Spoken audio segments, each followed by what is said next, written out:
Iglesia, muy buenas noches. ¿Cómo están? ¿Qué tal? Bendecidos sean todos los que están conectados y los que no también sean bendecidos. Qué bueno que estén esta noche aquí en Noches de Impulso. Los días miércoles ya saben que tenemos Noches de Impulso y estamos llevando adelante la serie Bienaventurados. Hemos tenido ahí un tiempo de adoración antes y yo siempre te voy a pedir, iglesia, que te unas, que estés unidas en adoración, unidos en este tiempo y que puedas tener un buen momento con el Señor ahí en casa. Estamos siguiendo los pobres de espíritu, vimos el miércoles pasado. Ahora vamos a ver bienaventurados los que lloran, ¿no? Y obviamente quise titular a la meditación del día de hoy los que lloran, ¿sí? Y esos son los bienaventurados. Bienaventurados los que lloran, porque ellos recibirán consolación, dice Mateo 5:4, ¿no? No sé si lo han puesto ahí, pero lo saben, ¿verdad? Bienaventurados los que lloran, porque ellos recibirán consolación. Y vamos a orar, iglesia. Señor Jesús, Padre Celestial, te doy las gracias esta noche. Gracias por tu bendición, por tu palabra, por lo que tú nos vas a hablar esta noche, Dios. Sé tú, Padre, a través de tu palabra, iluminándonos, Señor, hablando a nuestros corazones, a nuestras vidas, Padre. En el nombre de Jesús te lo pedimos, Señor. Amén y amén.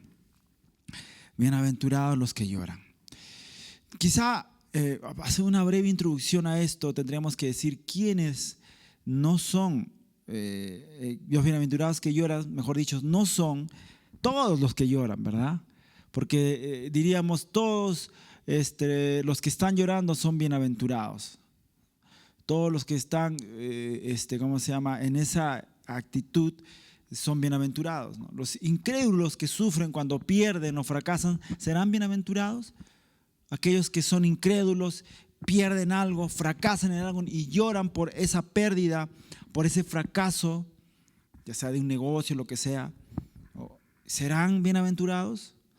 Como aquellos que lloraron cuando Perú no fue al mundial porque perdimos el repechaje, ¿serán bienaventurados?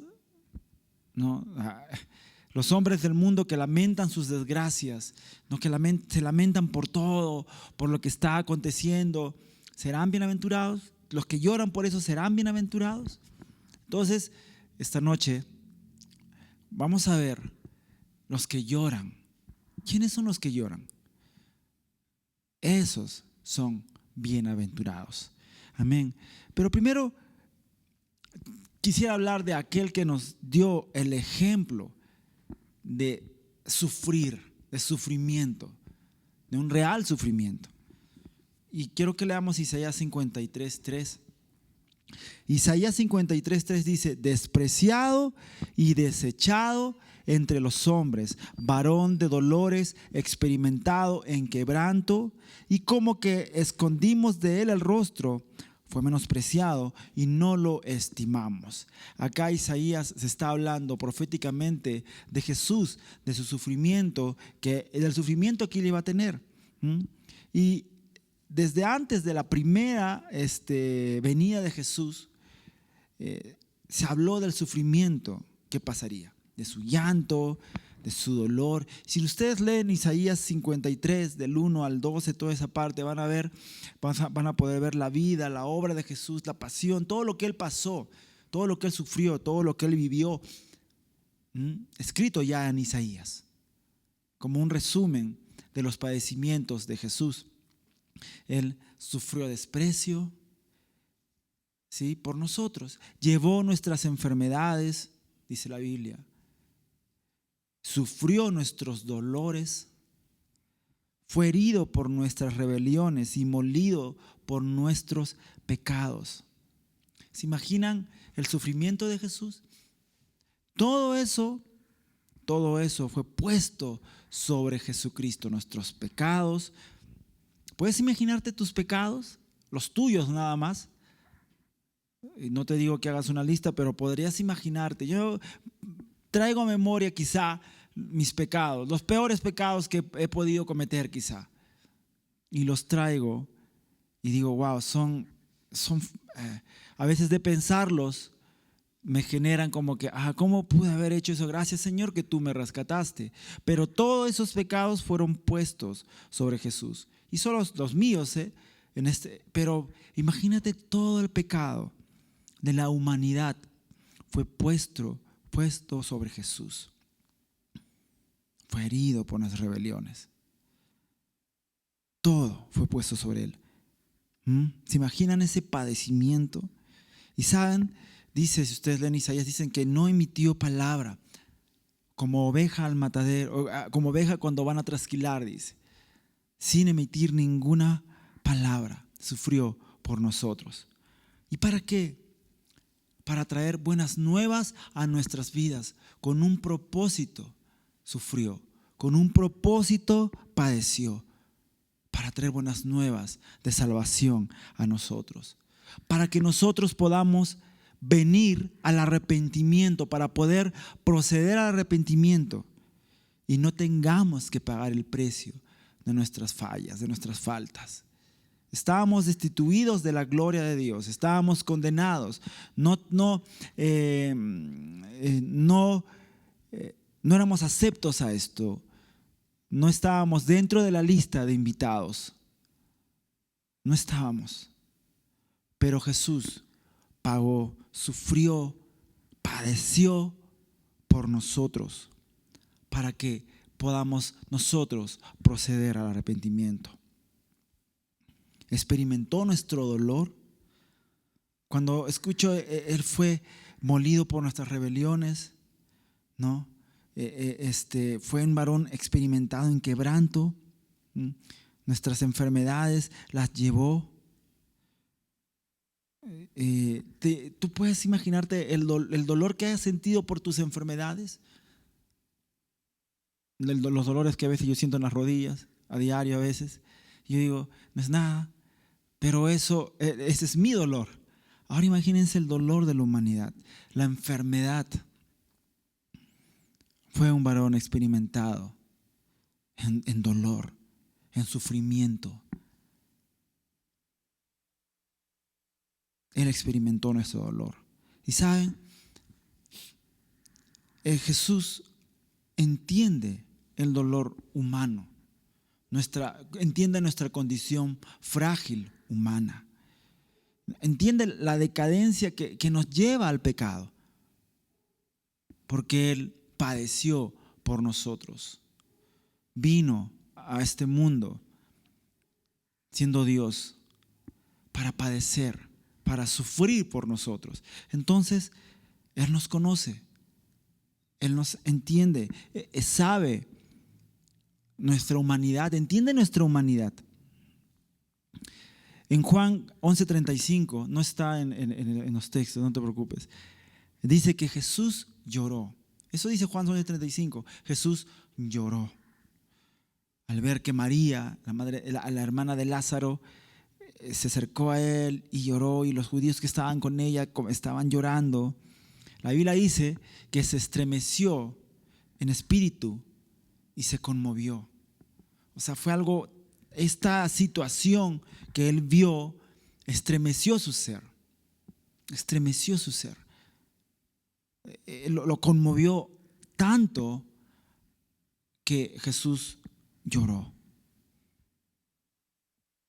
No creo yo que haya sido un lloro así como que le cae una lágrima acá nada más, y no como cuando te golpeas y no quieres que nadie se dé cuenta y solo cierras los ojos y se cae tu lágrima.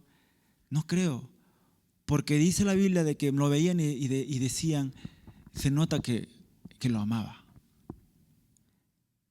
Es decir, que el lloro que Jesús demostró en ese momento fue público y fue notorio, porque otros vieron y dijeron, se nota. Es como cuando tú vas a un sepelio, ¿verdad? Y ves a alguien llorar así amargamente o con mucho dolor. Dices, esa persona debe ser su hijo, debe ser su esposo o esposa, ¿verdad? O algo muy cercano, se nota que amaba mucho a esa persona. Entonces Jesús demostró esto. Entonces, ¿saben? Jesús entiende nuestras lágrimas, entiende nuestro llanto, entiende. los momentos complicados que vivimos. Entiende nuestra debilidad. Un comentarista dijo lo siguiente: Jesús tenía humanidad en su perfección. Él era perfecto. Jesús tenía humanidad en su perfección, y la humanidad sin adulterar es generosa y empática. La humanidad sin adulterar es generosa y empática. Jesús era humano, sintió el dolor de las personas. ¿Saben? Jesús vino a este mundo, vino a nuestras vidas para romper el statu quo que vivíamos, para romper con nuestra decadencia espiritual, nuestra vida común y corriente. Él vino para hacer luz y hacernos ver nuestras fallas. Si Jesús no hubiera venido a nuestras vidas, si Él no hubiera padecido, no hubiera venido, no hubiéramos visto la luz, hubiéramos vivido siempre en oscuridad.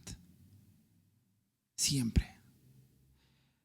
Al venir Él, rompió con todo el statu quo en nuestras vidas y comenzamos a ver nuestras faltas, a ver nuestros pecados y a entender que necesitábamos de Él, que necesitábamos ser limpios. Yo les conté una vez, hace tiempo creo, de que mis hermanos hacían como un experimento, creo que, no recuerdo ahora cómo hacerlo, pero ellos se agarraban creo que con el fósforo y con esa parte que tiene esa franja que sirve para prender el fósforo, algo hacían. La cosa es que nos pasaban por la cara, nos hacían como unas cosas, y cuando apagaban la luz, las partes que nos habían puesto quedaban brillando, ¿no? Y se veía genial. El problema era que cuando volvían a prender la luz, nos veíamos llenos de manchas negras las caras. Siempre al prender la luz, al haber luz, nuestras fallas, nuestras faltas van a ser claras. Y Jesús vino a eso, para que entendamos que solo en Él vamos a poder ver esto, y que solo en Jesús vamos a encontrar vida, y que solo en Él vamos a poder obtener la victoria de todo. Por eso vino Jesús.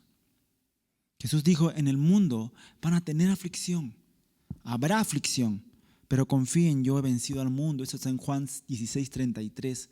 Esto dice: yo he vencido al mundo. O sea, habrá aflicción, pero si estamos con Cristo, vamos a saber, vamos a vencer, vamos a obtener la victoria. En Salmos 119, 136 dice lo siguiente: ríos de agua descendieron de mis ojos porque no guardaron tu ley. Cuando el sufrimiento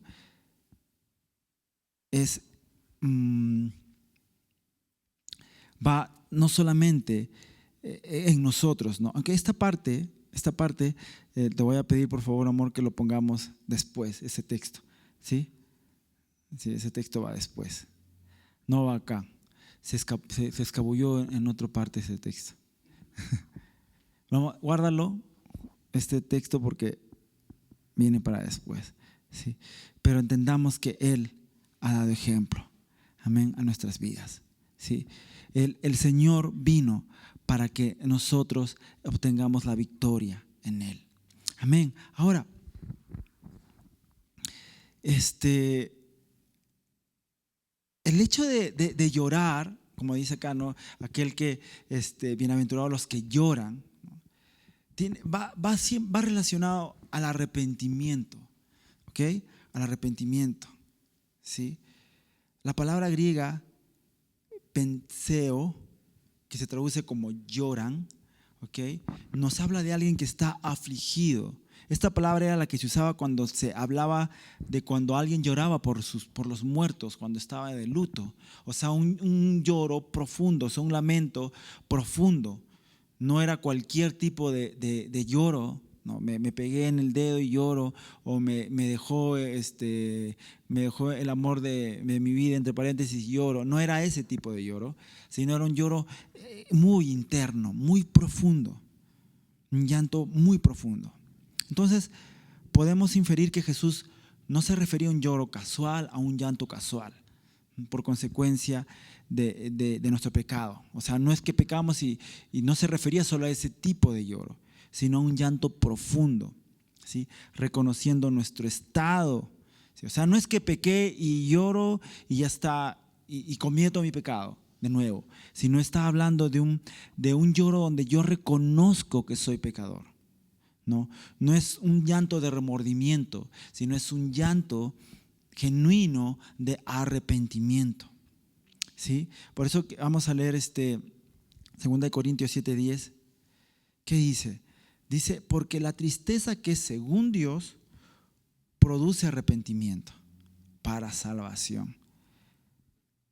De que no hay que arrepentirse es de eso, pero la tristeza del mundo produce muerte, ¿sí? Aquí vemos que no es un arrepentimiento romántico, de esos que dicen no lo volveré a hacer, no lo volveré a cometer. No es ese tipo de arrepentimiento. Ese es un simple remordimiento, ¿sí? Tenemos que verlo como la consecuencia, ¿no?, a aquel que es pobre de espíritu. Hemos hablado la semana pasada del pobre de espíritu y estamos en la primera parte de las bienaventuranzas. De ahí sigue bienaventurados los que lloran. Es una consecuencia de aquel que es pobre de espíritu, que ha reconocido su bancarrota espiritual, como le dijimos el miércoles pasado, que han reconocido que están arruinados espiritualmente, ¿no? Y que lo reconocen delante de Dios, reconocen su vida, reconocen su situación. Aquellos que realmente se entristecen por su maldad, por su pecado, y aquellos que están luchando por su vida, que luchan para salir de eso, que luchan porque saben que están en un pecado, que saben de esto y van a los pies de Cristo reconociendo su falta, reconociendo su pecado, reconociendo que están quebrados y vienen delante de Dios y se arrepienten y lloran. Ese es el arrepentimiento. A esas personas se está refiriendo cuando dicen los que lloran. Hay una canción que quizá para mí, ¿sí?, expresa bien esta parte. Es una canción que está en inglés. No la voy a cantar en inglés, porque no la vamos a entender, pero voy a traducirlo un poco, ¿sí? Esta canción creo que se llama Yo lloro, ¿sí? Pero hay una parte que dice, y lo voy a leer, ¿sí? Conoces bien mi dolor, oh gran Dios poderoso. He perdido mi fuerza. Esta es mi hora desesperada. Estoy llamando tu nombre y lloro. ¿Estás ahí fuera esta noche o estoy solo? Esta vez es la pelea de mi vida. Entonces lloro. Yo no puedo hacer esto por mi cuenta. Te estoy dando el control. Habla de un llanto de arrepentimiento, de entender que solo no podemos si no es Jesús. Ese llanto, donde tú dices, Señor, yo no puedo solo con esto. Aquí está mi vida, te estoy dando el control de esto. Y cuando yo escuché esa canción dije, wow, bienaventurados los que lloran. La banda se llama Lilan, es una muy buena canción, I Cry, pero está en inglés, pero si la traducen, la pueden escuchar, ya saben, es muy buena. ¿Saben? Por eso cualquier tristeza que venga de parte de Dios, cualquier tristeza que venga de parte de Él será producto, de parte de Dios, producto de una llamada de atención, producto de una corrección a nuestras vidas, va a producir arrepentimiento. Quiero que lo escuches bien esto, por favor.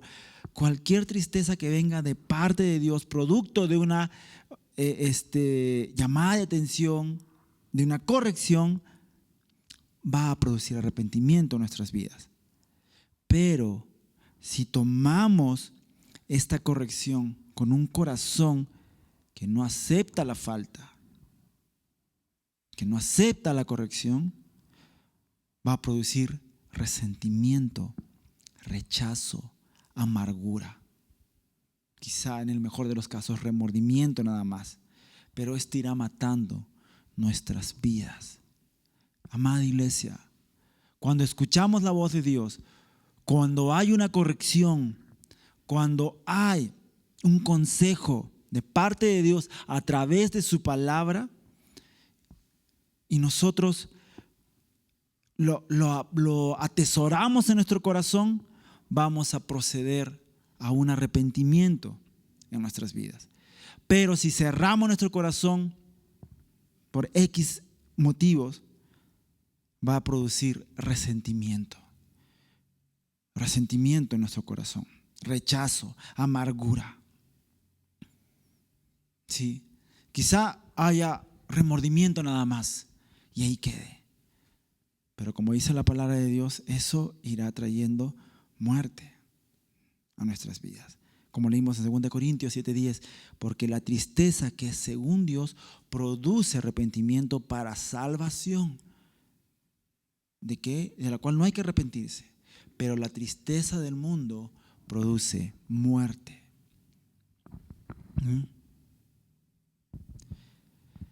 ¿Te has preguntado en algún momento de tu vida por qué lloras? ¿Has llorado porque te han fallado? ¿Has llorado por algún problema familiar?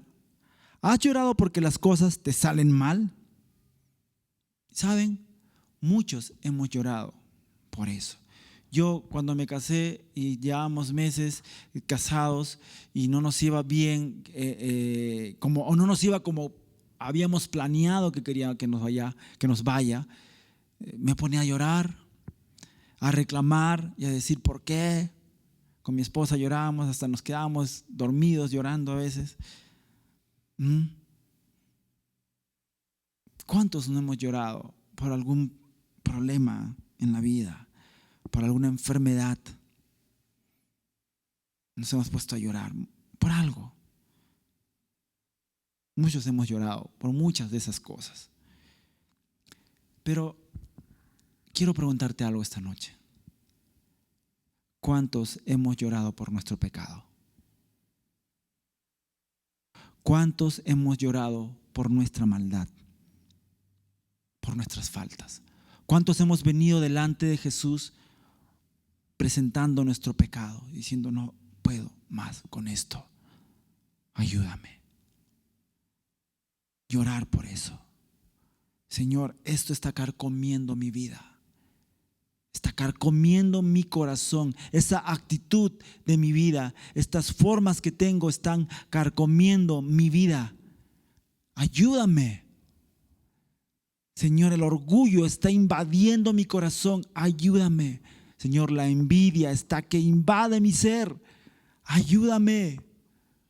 Señor, este pecado está carcomiéndome. ¿Cuántos hemos venido delante de Él? Así como canté esta parte de esta canción, diciendo, Señor, esta es la pelea de mi vida. Estoy peleando por mi vida. Yo quiero vivir, no quiero este pecado. ¿Cuántos hemos venido a los pies del Maestro y llorado por esto? Muchos hemos llorado por problemas, ¿verdad? Me falta esto, quiero tener hijos. Quiero una mejor situación económica, no quiero este problema, y hemos llorado y le hemos dicho quizá por qué, pero cuánto he dicho, como le dice el salmista, Señor, examina mi corazón y ve si hay camino erróneo en él. ¿Cuántos? Joel 2:12 dice, por eso, pues, ahora dice Jehová, convertíos a mí con todo vuestro corazón, con ayuno y lloro y lamento. Voy a leer una vez más. Por eso pues ahora dice Jehová, convertíos a mí con todo vuestro corazón, con ayuno y lloro y lamento. Acá habla de una conversión total de la vida. No dice traigan sus problemas. Dicen convertíos en todo vuestro corazón, con todo vuestro corazón, con ayuno, lloro y lamento. ¿Sabes, amada iglesia? A veces ayunamos, lloramos, y nos lamentamos y venimos delante de Dios por problemas, ¿verdad? Por situaciones. Vamos a hacer un ayuno porque hay esta enfermedad. Vamos a ayunar. No está mal, no está mal. Pero Dios quiere que haya en nuestro corazón un genuino arrepentimiento de nuestras vidas. Amén. Y no solo en nosotros, también el orar por los demás, no solamente por nosotros. Pero para poder hacer una diferenciación, y al final tomo este texto que lo dejé en el aire, para poder ver lo que es remordimiento y arrepentimiento, ¿sí? Podemos verlo en la vida de Judas y Pedro, ¿verdad? Judas tuvo remordimiento, mas no arrepentimiento. Tuvo remordimiento de haber fallado, de haber cometido esa falta. Pero Pedro se arrepintió en su corazón. Judas pudo haber venido a los pies de Cristo una vez más. Pedro, él lo negó. Negó al maestro, ¿no? Lo negó terriblemente. Pero fue a los pies del maestro y se arrepintió. Se arrepintió. Pudo ver en los ojos de Jesús aquel que lo amaba. Justo cuando lo estaba negando, Jesús lo miraba. Y eso trajo en él un reconocimiento de cómo estaba. Y se arrepintió. ¿Saben, amada iglesia? Hay una gran diferencia entre llorar y lamentar un mal que nos sucede y llorar y lamentarnos por el propio pecado. Esto lo leí por ahí. Hay una gran diferencia entre llorar y lamentar un mal que nos sucede, como lo hizo Judas, y llorar y lamentar por el propio pecado de nuestras vidas. Quizá lo primero lo hacemos mucho, ¿verdad? Nos lamentamos por situaciones. Yo lo he hecho muchas veces. Hartas veces. Si pudiera contarlas, quizá el sermón duraría 2 horas, más quizá, no sé. Más, quizá tendríamos que hacer una serie de eso. De cuántas veces hemos tenido remordimiento o simplemente nos hemos lamentado por lo mal que nos va. Pero cuánto hemos venido a los pies de Jesús y llorar por nuestro propio pecado. Y también no solo por el nuestro, sino por los de los demás, ¿no? Y eso es donde dice el Salmo 119, 136, que lo dejé en el aire, que dice: ríos de agua viva descendieron de mis ojos porque no guardaban tu ley. El orar por nuestros hermanos para que Dios traiga convicción de pecado a sus vidas. A veces me pongo a orar y decir: Señor, que puedan verte a ti, que puedan reconocerte a ti, Señor, y que puedan seguirte, Padre. Que guarden tu palabra, que guarden tu ley, Dios. Que eso haya también en nuestros corazones, ese tipo de clamor y de lloro. Señor, que traigas convicción de sus pecados y que puedan encontrar en ti un arrepentimiento y un total arrepentimiento en sus vidas, que pueda haber un total arrepentimiento. Y eso también, y como dijimos antes, el de nosotros, el realmente estar arrepentidos y siempre traer delante de nuestro Maestro nuestras faltas, nuestros pecados, y decir: Señor, ayúdame, con un genuino arrepentimiento en nuestros corazones. Y para ir terminando, dice la Biblia que recibirán consolación. ¿Qué dice el texto principal? Bienaventurados, en Mateo 5:4, bienaventurados los que lloran porque ellos recibirán consolación. Qué bonito, ¿verdad? Qué promesa hermosa. Podemos decir ahora que esto es una buena noticia, ¿verdad? Es una buena noticia. Anímate, iglesia. Es una buena noticia. Bienaventurados los que lloran, porque ellos recibirán consolación. Entendiendo todo el contexto, eres bienaventurado. Bienaventurados aquellos que desesperadamente lloran por su condición, que claman para ser libres de su pecado, porque recibirán consolación. ¿Eso no es una buena noticia? Lo es. Lo es. Este llanto de arrepentimiento es parte, iglesia, es parte del camino cristiano. El arrepentirse, el siempre estar a cuentas con el Señor, a siempre tener el corazón enfocado en Él, el corazón alineado con el corazón de Cristo. Siempre es parte del camino, mas no es el fin el llorar. El final es la consolación. Seremos consolados. La consolación es el destino. Bienaventurados los que lloran, porque ellos serán consolados. Hay una promesa: serán consolados. ¿Qué dice Isaías 40:1-2? Isaías 40:1-2 dice lo siguiente: consuelen a mi pueblo, dice el Dios de ustedes. Hablen tiernamente a Jerusalén y díganle que han terminado sus días de dolor y amargura. Sus pecados han sido perdonados y el Señor le dará el doble de bendiciones comparado con el castigo que ha recibido. Hay una promesa para aquel que viene a los pies del Señor y llora, genuinamente se arrepiente delante de Él. Cuando uno reconoce sus pecados, dice la Biblia que hay consuelo, hay bendición. Cuando hay lamento y tristeza por nuestro pecado en nosotros, entonces vendrá el arrepentimiento, iglesia. Y luego del arrepentimiento vendrá el perdón. Y con el perdón llega el gozo y el consuelo. ¿Sí?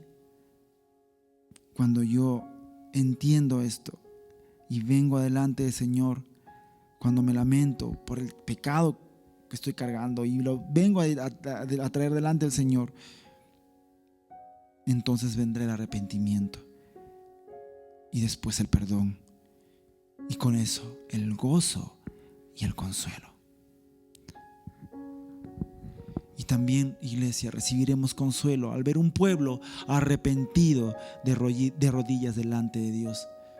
No te canses de orar por ti, de orar por otros, de rogar por otros, de ir con un lloro genuino delante de Dios, porque habrá consuelo en nuestras vidas. Veremos también un pueblo de Dios arrepentido delante de Él. Dice la Biblia en el Salmo 126:5: los que sembraron con lágrimas, con regocijo segarán. Pero quiero que no nos vayamos del concepto de los que lloran, iglesia. Y para ir terminando, ahora sí, es importante, iglesia, que nosotros como congregación, yo como pastor, dé el mensaje completo de salvación a la iglesia. El mensaje que trae también tristeza por el pecado.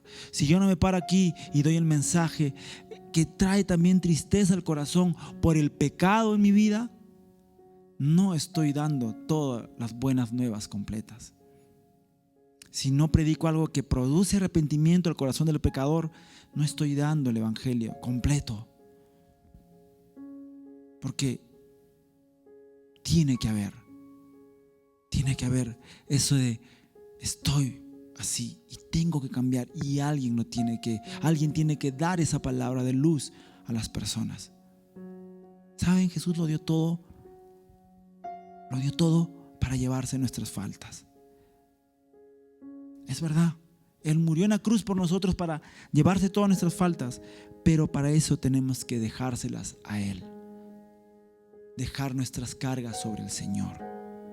Nosotros tenemos que venir delante del Señor y dejar nuestras cargas delante de Él y no seguir cargándolas.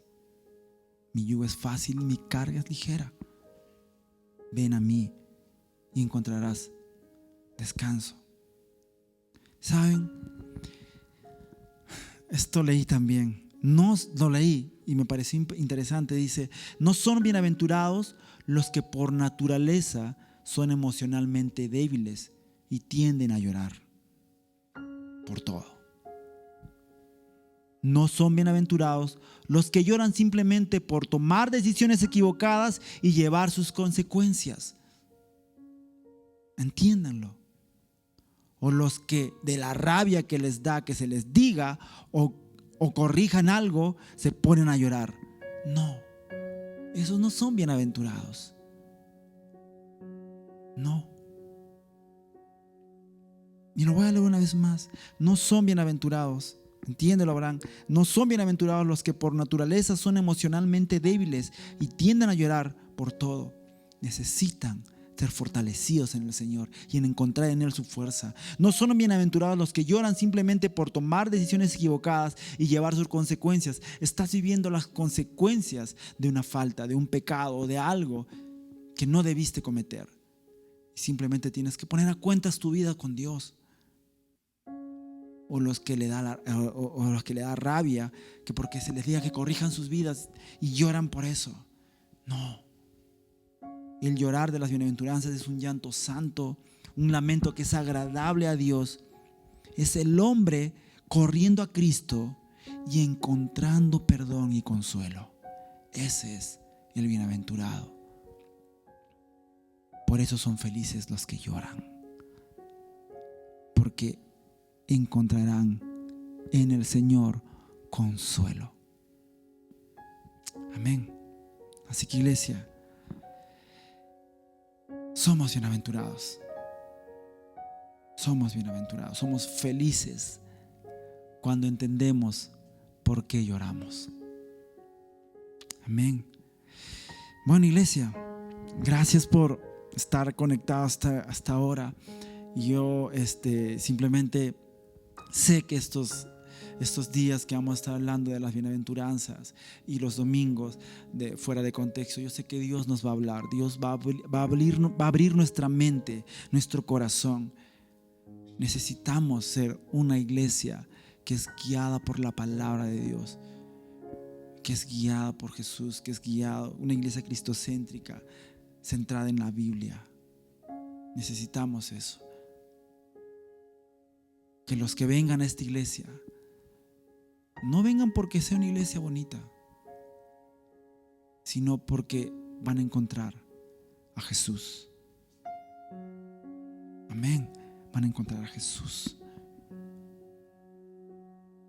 Y cuando vengan, se vayan entendiendo que necesitan no a una iglesia, sino a Jesús.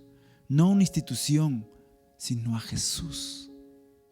A Jesús de Nazaret, en sus vidas, en sus casas, en sus decisiones, en todo. Eso. Gracias, Padre, por este día. Gracias, Señor, por tu palabra esta noche. Gracias, Señor. Oh Dios, llévanos siempre a tu cruz. Llévanos siempre a tu cruz, Señor. Ahí quiero estar, pegado a ti siempre, Dios. Sí, Padre. Estar ahí, Dios. Ser, como decía este cantante, Dios, un corazón cautivo tuyo. Solo tuyo, Dios. tener la vista y tatuada la mente con tu sangre, Dios. Con tu sangre, Jesús. Gracias, Padre. Bienaventurados somos los que lloran, porque seremos consolados. Gracias por tus bienaventuranzas, Señor. Te amamos y te bendecimos, Padre. Bendice la vida de todos los que están ahí, Padre. En el nombre de Jesús, toca sus vidas, toca sus corazones, Señor. Toca sus corazones. Y trae, Señor, en el nombre de Jesús, en el nombre de Jesús de Nazaret, convicción de pecado. Convicción de pecado y arrepentimiento genuino, Padre. Porque a ti no podemos engañarte, Dios. No podemos. Aunque quisiéramos pintar nuestras vidas de la mejor manera, ante ti estamos totalmente desnudos. Nada podremos esconderte, Señor Jesús. Y nos amas tanto, Señor, que habrá el momento que usarás tu vara y tu cayado, Dios. Pero, Señor Jesús, te pido por mi iglesia. Te pido por, como dice tu palabra, por los que tú me has dado. Señor, que encuentren en ti siempre oportuno socorro. Que encuentren en ti, Señor, auxilio siempre. En el nombre de Jesús de Nazaret. Te amamos, Señor. Te amamos. Te amamos. Gracias, Dios. Amén y amén.